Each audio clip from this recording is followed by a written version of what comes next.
హాస్పిటల్కి పోతే చాలా ఇబ్బందులు వస్తాయి. భగవంతుడు మనందరికీ 120 సంవత్సరాల ఆయుష్ ఇచ్చాడు. మనం చేసుకునే పనుల వల్ల 50, 60, 70 సంవత్సరాలు చనిపోతున్నాం. మీ యొక్క ఆరోగ్యం మీ చేతుల్లో ఉంది. మీరు జాగ్రత్తగా చేసుకుంటే నిండు 100 ఏళ్లు ప్రతి ఒక్కరూ బతకాలనేది నా ఆలోచనని మరొక్కసారి మీ అందరికీ. ఆరోగ్యంగా ఉండడమే కాదు, ఆనందంగా ఉండాలి. Quality of life is important. ఏదో బతికుండి మంచంలో ఉంటే లాభం లేదు.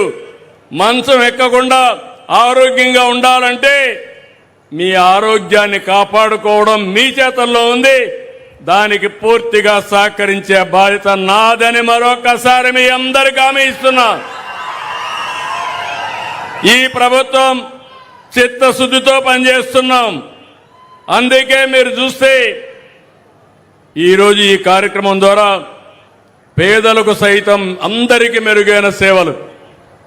నేనేదో కొంతమంది కాదు, కొన్ని ప్రాంతాలు కాదు, కొన్ని వర్గాలు కాదు, మారుమూలుండే ప్రతి ఒక్కరికి మెరుగైన వైద్యం కల్పించే బాధ్యత తీసుకుంటాం.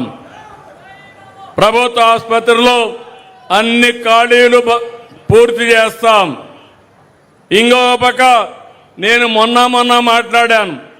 కొంతమంది నన్ను విమర్శిస్తున్నారు.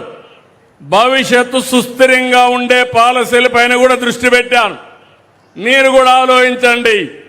భవిష్యత్తులో పిల్లలే సంపద. పిల్లలు లేకపోతే నేను మెషిన్ల కోసం పనిచేయాల్సి వస్తుంది. ఈ విషయం కూడా ప్రతి ఒక్క కుటుంబం చర్చించుకోవాల్సిన అవసరం ఉంది. అది మళ్ళీ నేను మాట్లాడతా, దీనిపైన అవగాహన తీసుకొస్తాను. ఆరోగ్యవంతమైన ప్రజలే రాష్ట్రానికి నిజమైన సంపదను నమ్మి అడుగులేస్తున్నాం. మందులు తినచ్చు, అవి కూడా కెమికల్సే. ఆపరేషన్ చేసుకోవచ్చు. బ్రహ్మాండమైన బాడీని దేవుడిస్తే మీరు కట్ చేయించుకుంటున్నారు. అది హార్ట్ కావచ్చు, ఇంకొకటి కావచ్చు, మనమే కట్ చేయించుకునే పరిస్థితికి వస్తున్నాం. ఈ విషయం మీరు గుర్తుపెట్టుకోవాల్సిన అవసరం ఉంది.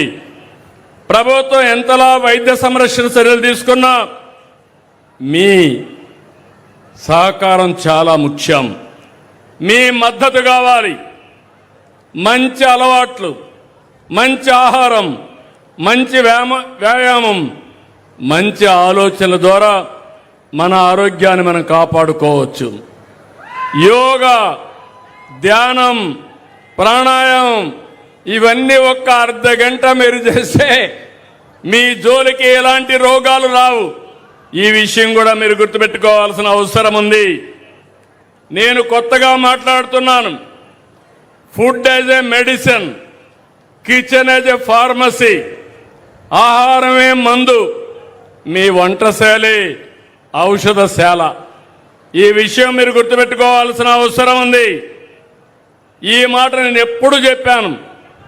అయితే మీరు తినే ఆహారం మీకు సంపూర్ణ ఆరోగ్యాన్ని ఇస్తుంది. నా వరకు నేను పూర్తిగా నేను చెప్పే నియమాలన్నీ పాటిస్తున్నా. ఆహారంలో మితంగా తింటా, అవసరం కొద్దే తింటా, పౌష్టికాహారమే తింటా, ఇంకొక క్రమశిక్షణతో ఉంటా. అందుకే ఈరోజు ఈ పిల్లల కంటే కూడా హుషారుగా నేను ఆలోచిస్తానే ఉంటాను. రాబోయే 50 సంవత్సరాలకు ఏం కావాలనో ఇప్పుడే ఆలోచించి వీళ్ళ భవిష్యత్తు కోసం నిర్ణయాలు చేసి ఆలోచనలకు నేను ఎప్పుడూ శ్రీకారం చుడతాను. ప్రజల భవిష్యత్తు తప్ప నాకు వేరే ఆలోచన లేదు. ఎంత ఎక్కువ పనిచేస్తే ఆ రోజు అంత తృప్తి నాకు.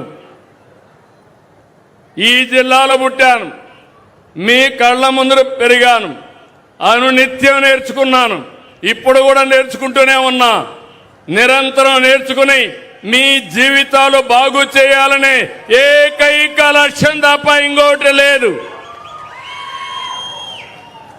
ప్రకృతి బాగుంటేనే మనం బాగుంటాం. ప్రకృతి పట్ల మనం